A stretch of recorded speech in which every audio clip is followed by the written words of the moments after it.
শুরু করে দিন। আচ্ছা ঠিক আছে, আজকে আমরা বদলিন শর্ট সার্কিট ক্যালকুলেশন এবং কারেন্ট লিমিটিং রিঅ্যাক্টরের মাধ্যমে যে অঙ্কগুলো সমাধান করেছি, এই দুই চ্যাপ্টার আমাদের শেষ হয়ে গেছে। আজকে যে চ্যাপ্টার শুরু করতে যাচ্ছে সেটা হলো power system stability. Power system stability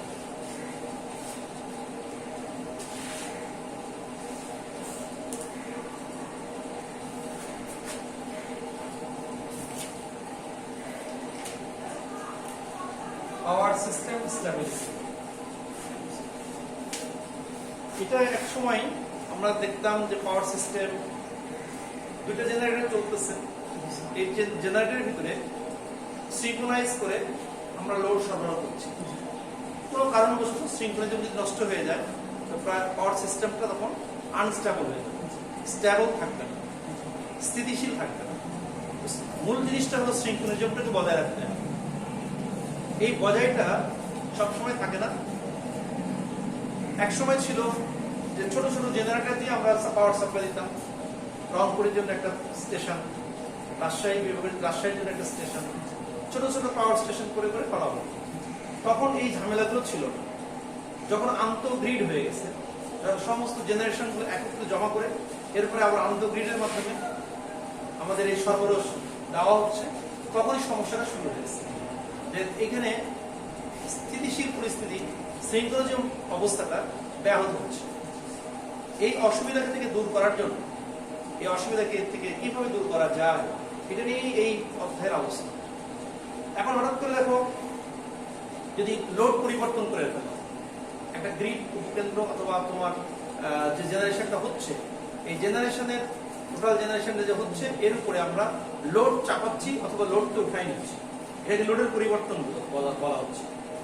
একটা জিনিস হলো যে হঠাৎ যদি লোডের পরিবর্তন হয়, হঠাৎ লোডের পরিবর্তন যদি সংঘটিত হয়, দুই নম্বর হলো সুইচিং অপারেশন। Switching operation. তিন নম্বর হলো লাইনে ফল্ট।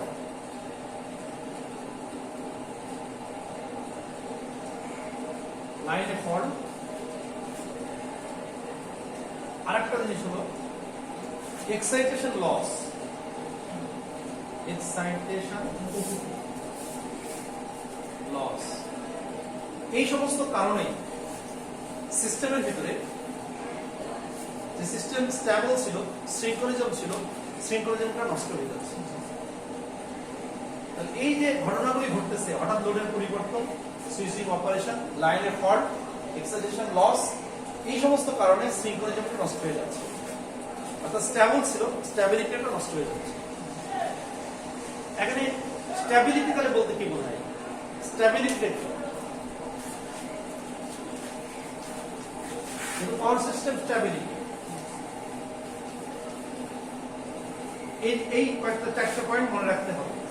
যে পয়েন্ট এইগুলোর কারণে পাওয়ার সিস্টেম স্ট্যাবিলিটিটা নষ্ট হয়। পাওয়ার সিস্টেমের ভিতরে যখন কোনো ডিস্টারবেন্স সংঘটিত হয়, কোনো সমস্যা তৈরি হয়, ডিস্টারবেন্স এইগুলো, এই চারটা ডিস্টারবেন্স। একটা মেশিনে যখন ডিস্টারবেন্স শুরু হয়ে গেল, সিনক্রোনিজম অবস্থায় ছিল, এই সিনক্রোনিজম অবস্থাটা থাকবে না, নষ্ট হয়ে যাবে। কিন্তু মেশিন তার নিজস্ব ক্ষমতা বলে, তার নিজস্ব যখন কোনো ফল্ট সৃষ্টি হয়, তার নিজস্ব রিঅ্যাক্টেন্স আছে, এই রিঅ্যাক্টেন্স গুলো দিয়ে ওগুলোকে প্রতিহত করার চেষ্টা করে।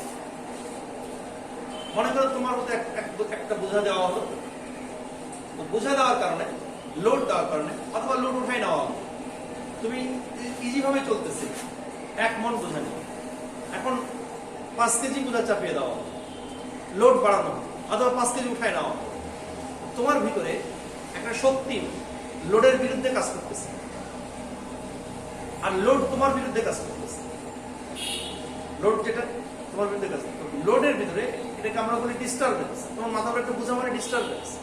তাহলে এখানে দুইটা শব্দ, একটা ডিস্টার্বিং ফোর্স আর একটা রিস্টোরিং ফোর্স তোমার ভিতরে আগে থেকে তৈরি হয়ে, এটা মেশিনেও তৈরি হয়।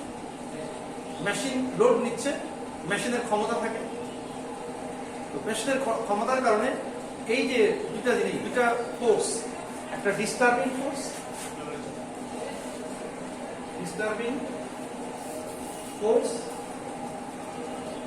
আর একটা কি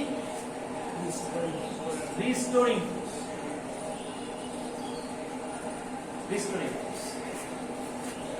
যখন যে ডিস্টারবেন্স, যে সমস্যার কারণে স্টেবিলিটি নষ্ট হয়ে গেছে, যে সমস্যার কারণে, অর্থাৎ মেশিন ডিস্টার্বিং ফোর্স এবং রিস্টোরিং ফোর্স যখন সমান হবে তখন স্টেবল অবস্থা। তাহলে স্টেবিলিটি কি? যে একটা মেশিনের যে ধর্ম বা বৈশিষ্ট্যের কারণে, যে ধর্ম বা বৈশিষ্ট্যের কারণে বিঘ্নিত যে এলিমেন্ট, বিঘ্নিত ডিস্টার্বিং ফোর্স এবং রিস্টোরিং ফোর্স যদি সমান হয় তাহলে সিস্টেমটা স্টেবল থাকে। এখন বোঝা গেছে সবাই? ক্ষুদ্র একটা যে ভোল্টেজটা একটা নির্দিষ্ট মানে থাকে এই বিষয়ে বুঝাতে স্যার? না, এখানে ভোল্টেজের পরিবর্তন আসতে পারে, কারেন্টের পরিবর্তন আসতে পারে, অর্থাৎ হঠাৎ লোডের পরিবর্তন হয়ে গেলে, যদি কোনো ফল্ট হয়, ফল্ট হয়ে গেছে জেনারেটরের সঙ্গে যে বাস যে লাগানো আছে, কোনো ফল্ট হয়ে গেছে, অনেক সময় দেখা যায় জেনারেটর বাস বারে ভোল্টেজ কমে গেছে, তখন জেনারেটরে তুমি বাসা বাড়িতে খেয়াল করবে ফ্রিজে লো ভোল্টেজে ফ্রিজ প্রবলেম, তার রিঅ্যাক্টেন্স গুলোকে নষ্ট করে দেয়। লো ভোল্টেজে কারেন্ট বেশি হয়ে গেছে, একসময় কম্প্রেসরটা পুড়ে গেছে, ওখানে কি ব্যবহার করা? একটা স্টেবিলাইজার, ভোল্টেজ স্টেবিলাইজার ব্যবহার করা। এই যে সিনক্রোনিজম ছিল, একটা স্টেবল অবস্থা ছিল, স্টেবল থেকে সে নিচে নেমে গেছে, ভোল্টেজটা নিচে নেমে গেছে, তখন এই ভোল্টেজটাকে আবার তোমার মানে বাহ্যিকভাবে ভারসাম্যহীন জিনিসটাকে ভারসাম্য রূপান্তর করার জন্য একটা স্টেবিলাইজার ব্যবহার করা হচ্ছে। ঠিক তেমনি এখানেও কোনো কারণে কোনো গভর্নরের যে জেনারেটর যে ভোল্টেজ উৎপন্ন হচ্ছিল, এই উৎপাদিত ভোল্টেজের পরিমাণ যদি কমে যায় তো ডিস্টার্বেন্স হওয়া শুরু হবে। এই জন্য জেনারেটরের সাথে একটা আলাদাভাবে এভিআর বলে, অটোমেটিক ভোল্টেজ রেগুলেটর, এভিআর, এটা সংযোগ করে দেওয়া, যে সংযোগ করার কারণে ভোল্টেজটা আবার নির্দিষ্ট ভোল্টেজে সরবরাহ দিতে পারে, লাইনে সরবরাহ পেয়ে যায়। বোঝা গেছে? এই হলো আমাদের কি বলে স্টেবিলিটি। এই যে ডিস্টারবেন্স, এর উপরে ভিত্তি করে, এর ম্যাগনিটিউডের উপর ভিত্তি করে সাধারণত দুই ধরনের হয়। একটা হলো স্টেডি স্টেট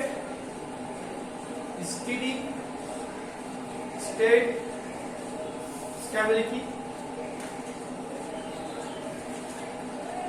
আর একটা হলো ট্রানজিয়েন্ট স্টেবিলিটি।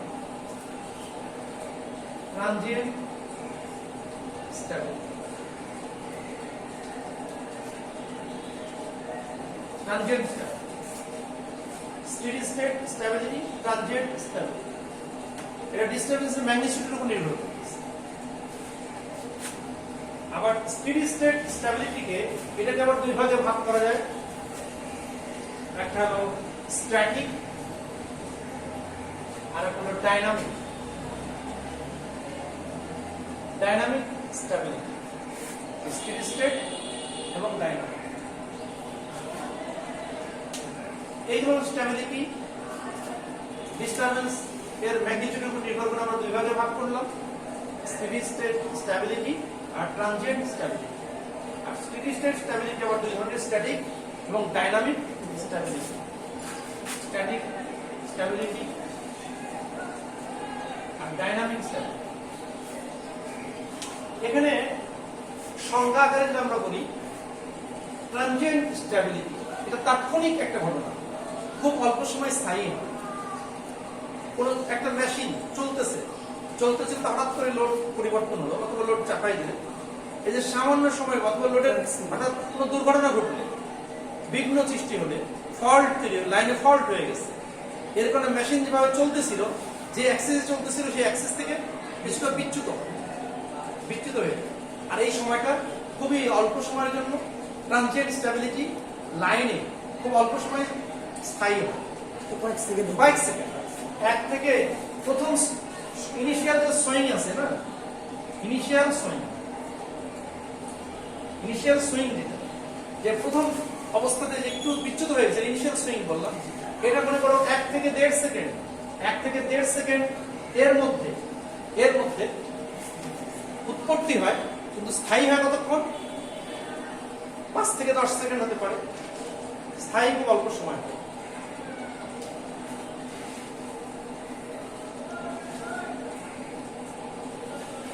পাঁচ থেকে 10 সেকেন্ড, এটা 5 থেকে 10 সেকেন্ড স্থায়ী হয়, কোনো সময় 30 সেকেন্ড পর্যন্ত স্থায়ী হতে পারে। 30 সেকেন্ড। তাহলে ট্রানজিয়েন্ট যে স্ট্যাবিলিটিটা, তাহলে ট্রানজিয়েন্টটা কি? আমি যে 4টা পয়েন্ট লিখেছি, যে ট্রানজিয়েন্টের প্রতিক্রিয়াটা, এই যে দুর্ঘটনাগুলো ঘটতেছে, লাইনে ফল্ট সৃষ্টি হচ্ছে, হঠাৎ লোডের পরিবর্তন হচ্ছে, তারপরে তোমার লাইনে ফল্ট, সুইচিং অপারেশন অথবা এক্সাইটেশন লস, এই সমস্ত কারণগুলির কারণে এই ট্রানজিয়েন্ট ইফেক্ট তৈরি হচ্ছে। ট্রানজিয়েন্ট এটা স্থায়ী খুব কম হয়, অল্প সময়ের জন্য। ট্রানজিয়েন্ট ডিস্টারবেন্সের পর, এই যে ডিস্টারবেন্সকে আমরা ট্রানজিয়েন্ট ডিস্টারবেন্স বলতেছি, ওই ট্রানজিয়েন্ট ডিস্টারবেন্সের পর যে যতক্ষণ স্থায়ী হচ্ছে কি, তাকে প্রতিহত করার জন্য, শৃঙ্খলিজমকে বজায় রাখার জন্য যে সক্ষমতা, ট্রানজিয়েন্ট ডিস্টারবেন্সের পর সিঙ্ক্রোনিজম বজায় রাখার যে ক্ষমতা, এটাকে বলে ট্রানজিয়েন্ট স্ট্যাবিলিটি। আর এর জন্য যে পাওয়ারটা ব্যয় হয়, এই পাওয়ারটাকে ট্রানজিয়েন্ট লিমিট বলে, পাওয়ার লিমিট। তাকে স্টেবল করার জন্য যে পাওয়ারটা ব্যয় হচ্ছে, যে পাওয়ারটা কাজে লাগতেছে।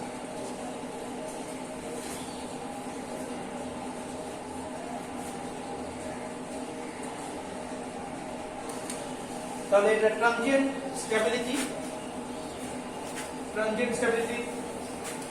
আর এখানে 3টা জিনিস মূলত পরীক্ষা অনেক সময় থাকে, একটা হলো ট্রানজিয়েন্ট স্ট্যাবিলিটি, ডাইনামিক স্ট্যাবিলিটি আর স্টেডি স্টেট স্ট্যাবিলিটি। তাহলে ট্রানজিয়েন্ট স্ট্যাবিলিটি ঘটনাটা কতক্ষণ হচ্ছে? খুব অল্প সময়, এবং সেটা সার্কিটের ভিতরে বা কোনো মেশিনের ভিতরে অল্প সময় স্থায়ী হয়। অল্প সময়ের ভিতরে প্রত্যেকটা জড়তার গতি জড়তা আছে, অর্থাৎ ইনার্শিয়া যেটা বলে, যে তুমি তোমার ভিতরে একটা এরকম করে হলে এরপর আবার স্থির হয়ে গেছে। প্রথম অবস্থায় যে ঘটনাগুলি ঘটে, এই অবস্থায় সে আবার পূর্বের অবস্থায় শৃঙ্খলিজম ফিরে পাচ্ছে, এর সক্ষমতা তৈরি হয়ে আছে, এটা ট্রানজিয়েন্ট স্ট্যাবিলিটি। তাহলে এখানে আরেকটা হলো ডাইনামিক স্ট্যাবিলিটি। 2 নম্বর ডাইনামিক স্ট্যাবিলিটি।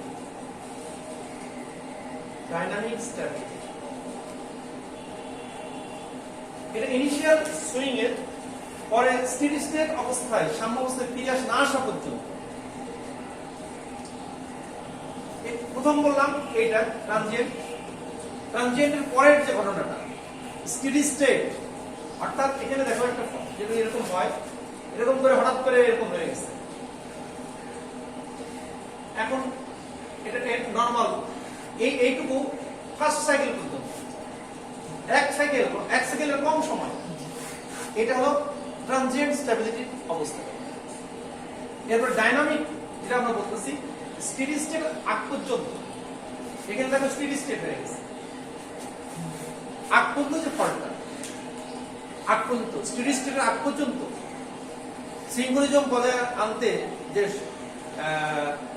কি বলে, যে সক্ষমতা, একটা মেশিনের সক্ষমতা, এটাকে বলতেছে ডাইনামিক স্ট্যাবিলিটি। তাহলে এটা ট্রানজিয়েন্ট স্ট্যাবিলিটির পর আর স্টেডি স্টেট অবস্থায় ফিরে আসার আগ পর্যন্ত। বুঝতে পারলাম কিনা? স্টেডি স্টেটের মধ্যেই তো ডাইনামিকটা। হ্যাঁ, স্টেডি স্টেটটা তো এমন একটা জিনিস যে স্টেডি স্টেট, স্থিতিশীলতা, স্টেট আমরা তো সাধারণত নরমাল যে ফ্রিকোয়েন্সি, নরমাল যে ওয়েভটা আমরা চিন্তা করতেছি, এখান থেকে একটু মনে করো ট্রানজিয়েন্টের অফ এই পর্যন্ত আমরা চিন্তা করতেছি ডাইনামিক, তারপরে হলো স্টেডি স্টেট।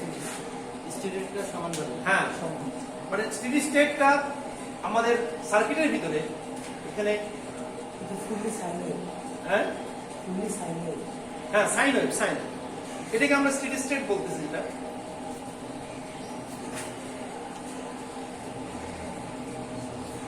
ছোট বা ধীর মাত্রা ডিস্টারবেন্সের পর, ছোট অথবা ধীর মাত্রা ডিস্টারবেন্স খুবই অল্প সময়, মানে ধীর মাত্রা মানে অনেক সময় লাগবে। এই যে এখানে এখানে কিন্তু কোনো ডিস্টারবেন্স হয়ে যায়, ডিস্টারবেন্সের পর পার্সন সিঙ্কিরণ ফিরে পাওয়ার সক্ষমতা ধীর মাত্রা। এখানে তো এক সাইকেলের অর্ধ সাইকেলের চেয়ে কম সময় ট্রানজিয়েন্ট স্ট্যাবিলিটি আমরা বলতেছি, এটা এই ডিস্টারবেন্সের সময় তার সক্ষমতা ফিরে পাওয়া। আর এখান থেকে শুরু করে স্টেডি স্টেট পর্যন্ত আসার আগ পর্যন্ত যে সক্ষমতা, এটা হলো ডায়নামিক। আর ধীর মাত্রার কোন ডিস্টারবেন্সের পর সিনক্রোনিজম বজায় রাখার যে সক্ষমতা, এটাকে আমরা বলতেছি স্টেডি স্টেট।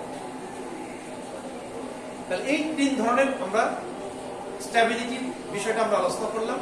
একটা হলো ট্রানজিয়েন্ট, ডায়নামিক, স্টেডি স্টেট। এখন এই যে বিচ্যুতি ঘটতেছে, একটা মেশিন যে অ্যাক্সিসে একটা রোটর চলতেছিল সেখান থেকে বিচ্যুত হয়ে যাচ্ছে, এই জিনিসটাকে তোমাকে বের করতে হবে একটা ইকুয়েশনের মাধ্যমে। একটা সুইং অর্থাৎ হঠাৎ করে চলতে চলতে একটু বাঁকা হয়ে গেছে, এই যে কতটুকু হলো এটাকে তোমাকে বের করতে হবে। এটা সুইং ইকুয়েশন নামে পরিচিত, বুঝা গেছে? তাহলে এখানে আমরা দেখতে পেলাম যে স্ট্যাবিলিটি বলতে কি বোঝায়, transient stability, dynamic stability, steady state stability বলতে কি বোঝায়, এবং ট্রানজিয়েন্টের প্রতিক্রিয়াটা কি। ট্রানজিয়েন্ট যে চারটা আমি ফল্টের কথা বললাম, মানে কারণের কথা বললাম, এগুলো প্রতিক্রিয়া। ট্রানজিয়েন্টের ইফেক্ট, কি ইফেক্ট হচ্ছে। আর একটা হলো যে এইটা করে আমরা কি কি শিখতে পারি, এগুলো একটু দেখে নিবা তোমরা। এখন আমি সুইং ইকুয়েশনের একটু কথা বলতে চাচ্ছি, শেষ করতে পারবো না ইনশাআল্লাহ।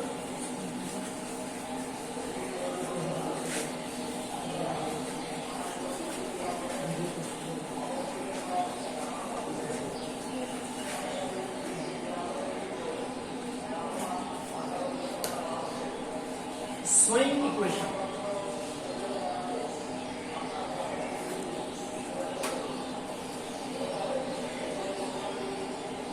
সুইং সমীকরণ। সুইং হচ্ছে যেটা আমরা যেরকম সেলাই মেশিন, সেলাই মেশিনের ওঠানামা করে না, এটা সুইং। তো আমরা এখানেও মেশিন নর্মাল অবস্থায় যে মেশিনটা চলতেছিল, এই মেশিনটা বিচ্যুত হচ্ছে। একটা জেনারেটর হতে পারে, মোটরও হতে পারে। জেনারেটর যে স্বাভাবিক অবস্থা থেকে বিচ্যুত করতে পারে, আবার একটা মোটর সেখানেও বিচ্যুত করতে পারে, যে রেফারেন্স অ্যাক্সিস থেকে।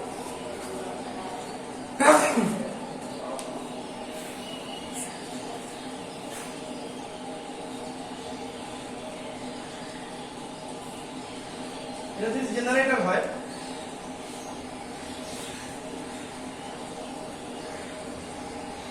জেনারেটর থেকে পাওয়ার উৎপাদন হবে, ইলেকট্রিক্যাল পাওয়ার তৈরি হচ্ছে। মেকানিক্যাল পাওয়ার থেকে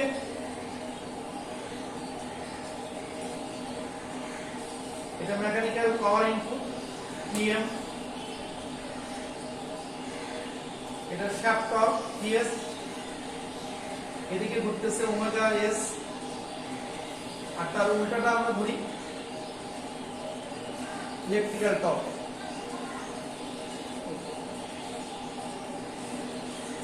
ইলেকট্রোডাইনামিক টর্ক, ইলেকট্রিক্যাল না, ইলেকট্রোডাইনামিক, ইলেকট্রোডাইনামিক।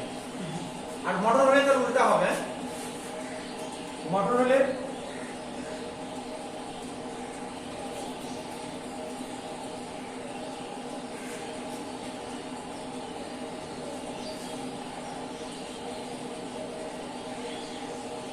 এদিকে পাওয়ার দিবে, এটা পিএম, আর এর পাওয়ার গ্রহণ করতেছে, এটা পিই।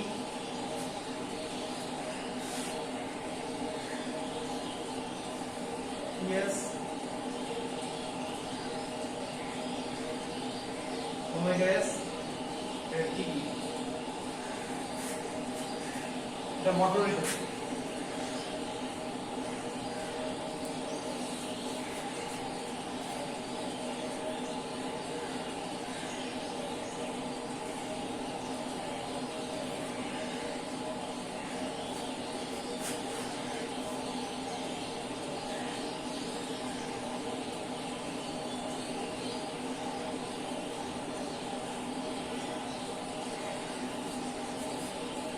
rotor field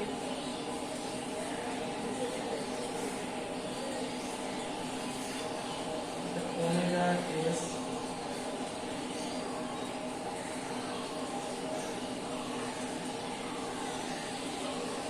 rotating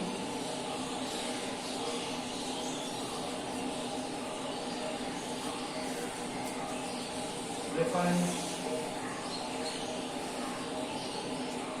axis, the reference axis,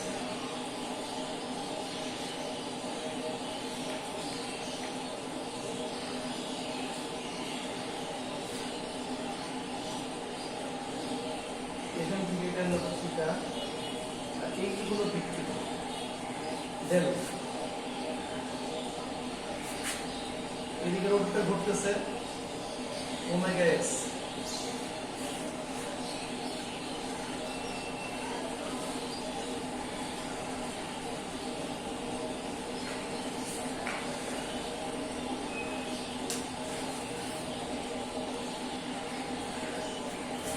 এখানে লক্ষ্য করো এই রেফারেন্স এক্সিস থেকে রোটরটা যাওয়া শুরু করেছে কি সময় থিটা দূরত্ব অতিক্রম করে, কি সময় রোটর কি সময় থিটা দূরত্ব অতিক্রম করেছে, কি সময় কৌণিক বেগ ওমেগা এস, থিটা সমান কত হবে ওমেগা এস টি বেগ ইনটু টাইম। এখানে রেফারেন্স এক্সিসটা আগে নিচে, এই যে তারপর রোটেটিং রেফারেন্স এক্সিস, এখান থেকে এখানে গেছে আর এইটা রোটেটিং রেফারেন্স এক্সিস, অর্থাৎ এখান থেকে এটা আসলে বাস্তবে তো মেকানিক্যালি বোঝার চেষ্টা করতে হবে যে এখানে এই অ্যাক্সিসে ঘুরতেছিল কিন্তু এখান থেকে একটু বিচ্যুত হয়ে যাচ্ছে, বিচ্যুত হয়ে আবার ঘোরা শুরু করতেছে। এটা রোটেটিং অ্যাক্সিস, অ্যাক্সিস যেটা ছিল সেখান থেকে রোটেট হয়ে গেছে, পরিবর্তন হয়ে গেছে, এই অ্যাক্সিস থেকে পরিবর্তন এইটা হয়েছে, এইটা আমার ডেল, এইটা বের করতে হবে বলবো যে কতটুকু বিচ্যুতি হলো। তো এইখান থেকে আমরা ধরলাম টি সময় সেটা দূরত্ব গেছে কিন্তু নরমালি গেছে, কিন্তু এখান থেকে রোটেটিং রেফারেন্স অ্যাক্সিস যেটা রোটেট হয়ে গেছে, এই রোটরটা রোটর ফিল্ড যেটা রোটরটা কতটুকু ডেল।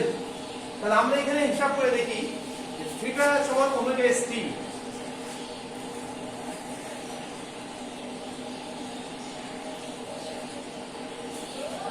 এখন তাহলে অ্যাঙ্গুলার ডিসপ্লেসমেন্ট কত, এটা অ্যাঙ্গুলার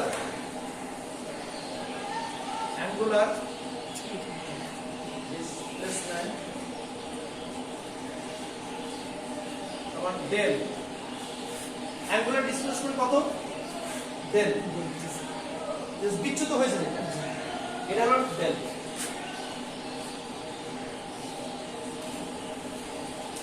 তাহলে আমরা থিটা সমান omega s t plus del লিখতে পারি। যেটা আসল যে অতিক্রম হয়েছে থিটা সমান ওমেগা এস প্লাস ডেল। আমরা উভয় দিকে যদি ডেরিভেশন করি, ডিফারেন্সিয়েশন করি উইথ রেসপেক্ট টু টি, সময়ের সাপেক্ষে, সময়ের প্রেক্ষিতে কি পরিমাণ পরিবর্তন আসতেছে, তাহলে আমরা এখানে লিখতে পারি এটা 1 নম্বর সমীকরণ, যে 1 নম্বর সমীকরণকে ডিফারেন্সিয়েশনের বাংলা কি অন্তরীকরণ নাকি? আচ্ছা ডিফারেন্সিয়েশন লেখা, ডিফারেন্সিয়েশন টি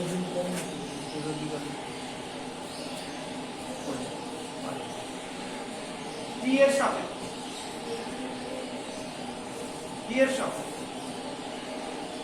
আমার এখানে লিখতে পারো এক নম্বর উপর টি এর সাপেক্ষে ডিফারেন্সিয়েশন করে পাই তাও লিখতে পারো। তাহলে এখানে d থিটা বাই dt এখানে omega s plus d del by dt তো dt of t এর মান 1 লিখেছে হ্যাঁ। এখানে d dt 1 হয়ে যাচ্ছে। এখন এইটা কিন্তু আবার ডিফারেন্সিয়েশন করি তাহলে ত্বরণ পাবো, ত্বরণ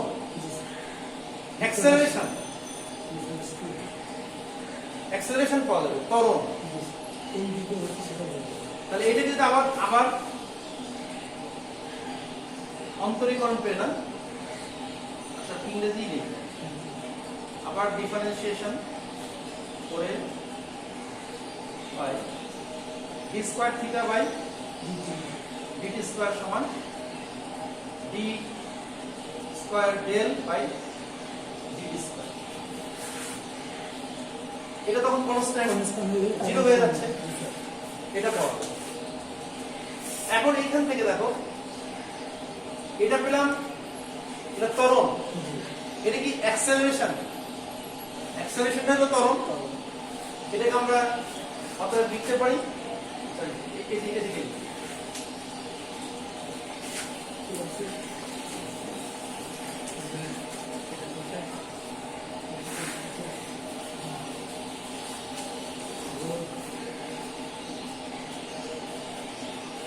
रोटर एंगुलर एक्सेलरेशन है, एंगुलर एक्सीलरेशन समान अल्फा समान d square theta by dt square समान d square del by dt square. এটা লিখতে रोटर एंगुलर एक्सेलरेशन। এখানে দেখো দুটো জিনিস, এখানে অ্যাক্সেলারেটিং টর্ক, আসলে বিষয়টা বোঝাতে গিয়ে আমি প্রথমেই তোমাদেরকে বলছিলাম এটা বিরাট একটা বই, এখান থেকে অল্প একটু বোঝাতে গিয়ে এটা হিমশিম খেতে হয়। আর এটা মেকানিক্যাল টার্ম কতগুলো আছে না বুঝলে বড় মুশকিল। যেমন অ্যাক্সেলারেশন এখন আসতেছে, এরপরে আসলে আমাদের কি বলে অ্যাঙ্গুলার ডিসপ্লেসমেন্ট, এখন অ্যাক্সেলারেশন আসতেছে, এরপরে ড্যাম্পিং, দুটো করে অ্যাক্সেলারেটিং টর্ক। এখন এটা হলো অ্যাক্সেলারেশন অ্যাঙ্গেল, অ্যাঙ্গুলার অ্যাক্সেলারেশন, কৌণিক অ্যাক্সেলারেশন কত হচ্ছে, এটাকে আমরা যদি accelerating torque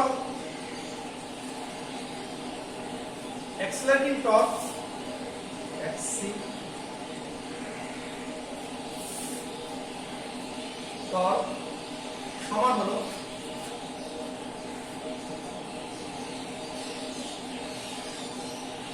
shaft torque minus ইলেকট্রোডাইনামিক torque.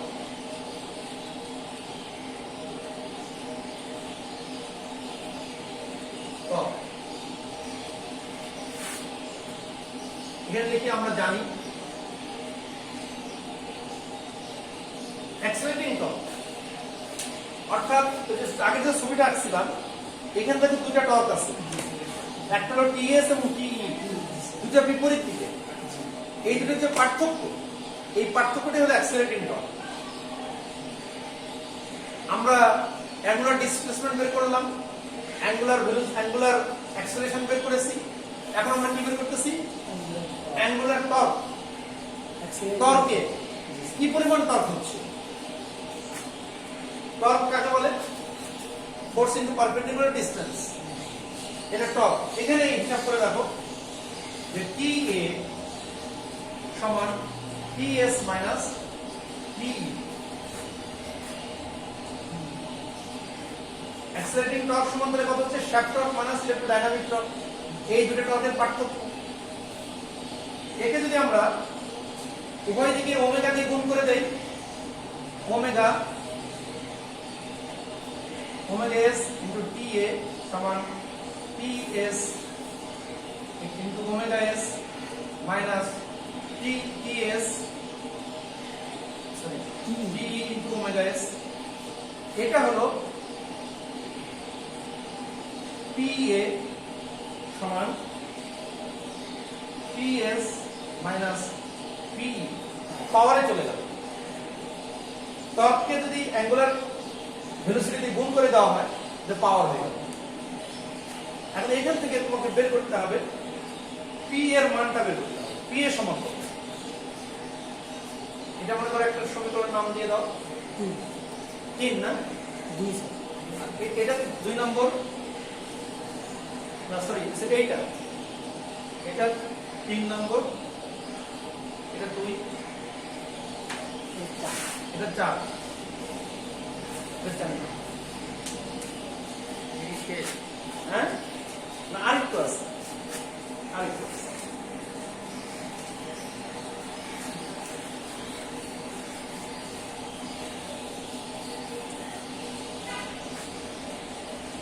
এখানে মোমেন্ট অফ ইনারশিয়া যেটা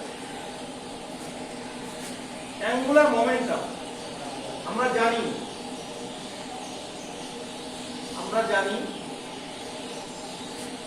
অ্যাঙ্গুলার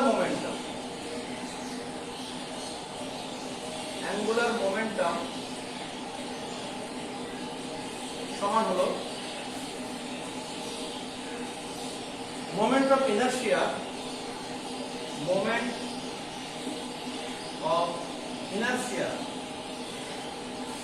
কিন্তু হলো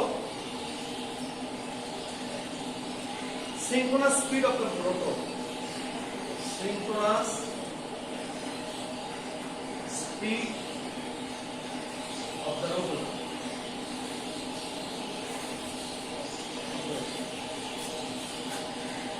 অ্যাঙ্গুলার মোমেন্টাম, এখানে কতগুলো জিনিস তুমি পাশে লিখে নিতে পারো, যেরকম এখানে কতগুলো জিনিস লিখতেছি। ওমেগা সমান synchronous speed, synchronous speed of the rotor, যে হলো মোমেন্ট অফ ইনারশিয়া,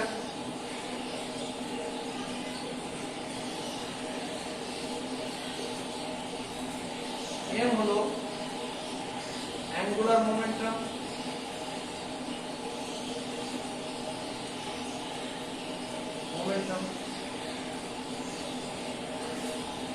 এখানে PS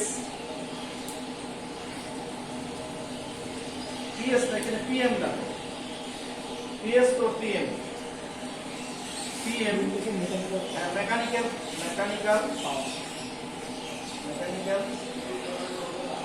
পাওয়ার কিন্তু PE ইলেকট্রিক্যাল পাওয়ার আউটপুট,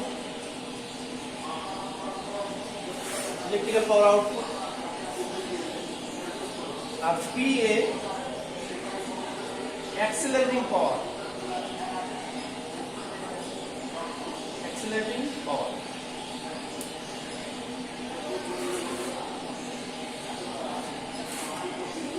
আমরা এখানে কি জানি অ্যাঙ্গুলার মোমেন্টাম অর্থাৎ m সমান j ইনটু ওমেগা। ওই দেখো মোমেন্ট অফ ইনারশিয়া আর synchronous speed of the rotor,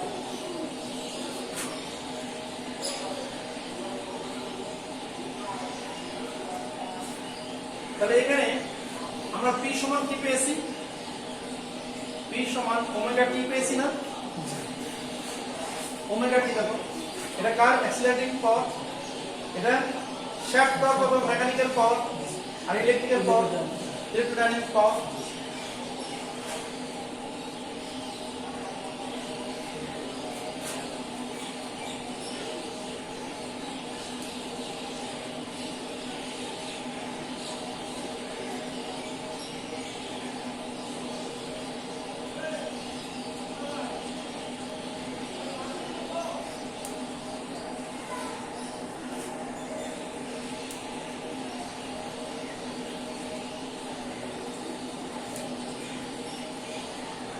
এখানে এই সমীকরণে দেখো আমরা পেয়েছি আলফা সমান কত d square theta by dt square সমান d square del by dt square এটা পেয়েছি। একে যদি j দিয়ে গুণ করে নাও তাহলে এখানে কি এক্সাইটিং টর্ক পাওয়া যাবে। j দিয়ে যদি গুণ করে নাও j হলো কি মোমেন্ট অফ ইনারশিয়া, যেখানে আমরা অ্যাক্সিলারেটিং টর্ক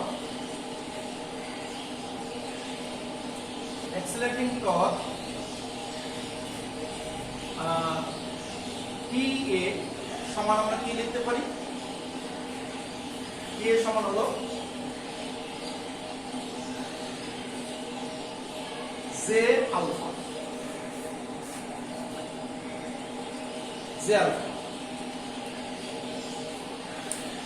তাই এখানে আলফা সমান কত